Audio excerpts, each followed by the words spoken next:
They called me family, but treated me like a wallet. I was good enough to pay their rent, just not good enough to attend my own son's wedding. My name is Barbara, and I didn't hear about my son's wedding from him. I found out because my neighbor texted me a screenshot and asked, "Barbara, weren't you there?" That's how I learned my only child got married, and I wasn't invited. At this stage of life, you think you felt every kind of hurt there is. You've buried people you loved, you've survived illnesses, you've learned to swallow disappointment without making a scene. But this one was different. It didn't shout. It froze. My hands went cold holding that phone.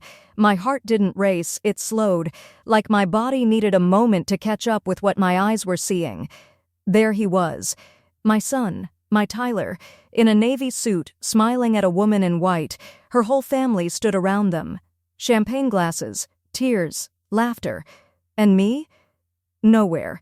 Not cropped out, not forgotten by accident, just not invited. I didn't cry right away. Instead, I sat at my kitchen table, the same table where I helped him with homework, paid bills, planned birthday parties, and I stared at the cabinets I refinished myself after my husband passed, and I asked myself a question that changed everything. When did I become optional? Because this didn't start with the wedding. It started years earlier. Looking back, the signs were there. Not dramatic, not explosive. Small. Repeated. Quiet. For years, I was family every time money ran short. Half the rent when his hours were cut.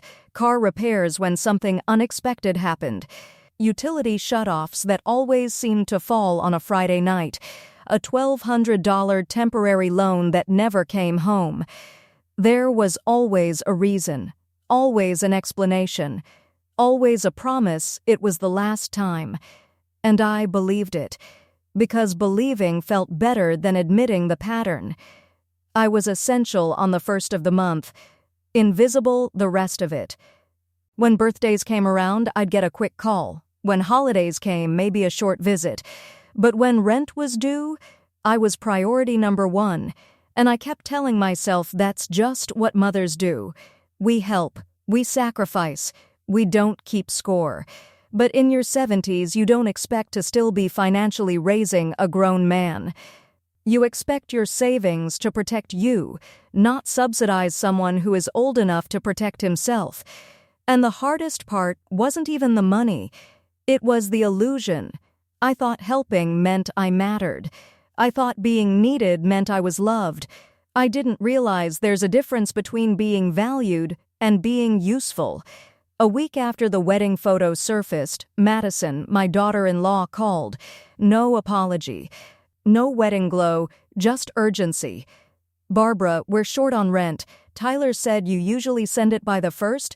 Not, we're sorry. Not, we should have told you. Just business. Just expectation, and in that moment everything snapped into focus. Not anger, clarity.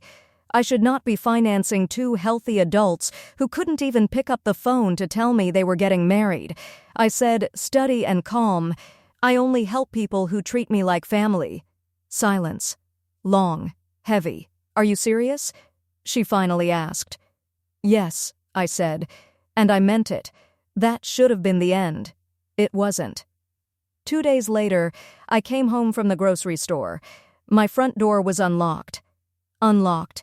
By now you learn not to ignore that feeling in your gut. You trust your instincts. And mine were screaming. I stepped inside slowly. The house was too quiet. And there, at my kitchen table, were my son, his wife, and a lawyer, not standing, not waiting, sitting, comfortable, going through my retirement statements, my pension documents, my investment summaries, spread across the same table where I once packed Tyler's school lunches, like I had already passed on and they were sorting what remained. They weren't emotional. They were methodical, flipping pages, highlighting numbers. The lawyer looked up first. Professional smile. "Mrs. Harris," he said gently, "we're glad you're home." "Glad." Madison smoothed her sweater. "We're just worried about you, worried." The lawyer used words like concern, capacity, evaluation. Financial vulnerability. He suggested sudden changes in financial behavior at my age could indicate instability. Instability. Because I stopped paying their rent, because I chose myself. That's when it hit me. This wasn't about hurt feelings, it was about control. They were laying groundwork, guardianship, mental evaluation, financial oversight. They weren't trying to repair a relationship, they were trying to secure access. Access to my money, access to my decisions, access to my future. At this stage, you don't expect your own child to become your biggest financial risk. You worry about scammers. You worry about strangers. You worry about scammers. You worry about strangers.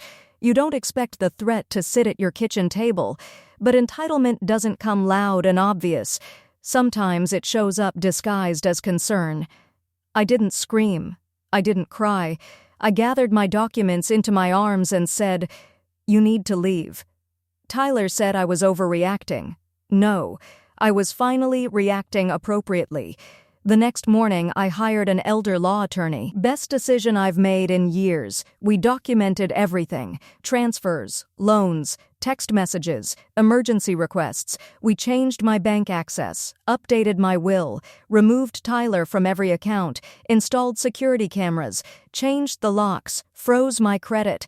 Because when someone questions your mental capacity for financial reasons, you prepare for escalation. And escalate they did. They filed paperwork, requested a welfare check, started telling people I was confused, that I was isolating, that I was acting paranoid. Because independence looks threatening to people who depended on your generosity. Court day came. I showed up calm. Pearls, blowout, clear mind. When the judge asked why I stopped supporting them, I didn't ramble. I said, "Because I am not an ATM with a heartbeat." The room went still. My attorney presented the records. Years of financial support. No diagnosis, no cognitive decline, just a mother who finally said no. The petition was denied. Case dismissed. Just like that. Tyler didn't look at me afterward. Madison did. No sadness, just frustration, because this wasn't about love, it was about access. After court, Tyler called 3 times. I stared at the phone in my hands, hands that held him as a newborn, hands that worked overtime, hands that signed check after check, and I realized something simple. Reconciliation requires regret, not excuses, not pressure, regret, ownership. Humility. I didn't hear any. So I made the hardest decision of my life. I went no contact. Not out of bitterness, out of self-preservation. Because once someone tries to legally take your independence, that line cannot be uncrossed. I blocked the numbers, changed the locks, moved my accounts, updated my will, removed his name from everything. I didn't make a scene. I made adjustments. Quiet, permanent. I sold the house. Because I didn't want to sit at that table ever again. I moved into a secure condo with a pool. Neighbors my age. Quiet mornings. Line dancing on Thursdays. Coffee on the balcony. I booked the solo trip I'd postponed for years. Savannah. Walked the historic streets. Sat by the river. Ordered dessert just because I wanted it. And the quiet now feels different. Not the quiet of being excluded, not the quiet of waiting for a rent call. This quiet feels safe.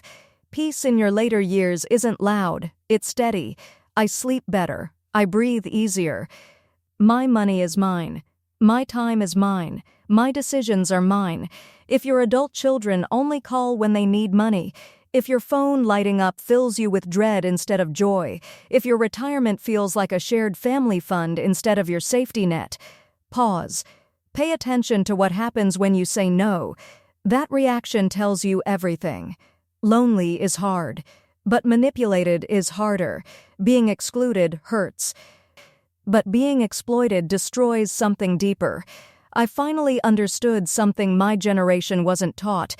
You are allowed to protect yourself. You are allowed to keep your retirement. You are allowed to choose peace over pressure. And sometimes, the bravest thing a woman named Barbara can do is choose herself. I was good enough to pay their rent. But now, I'm good enough to protect myself. And that is enough.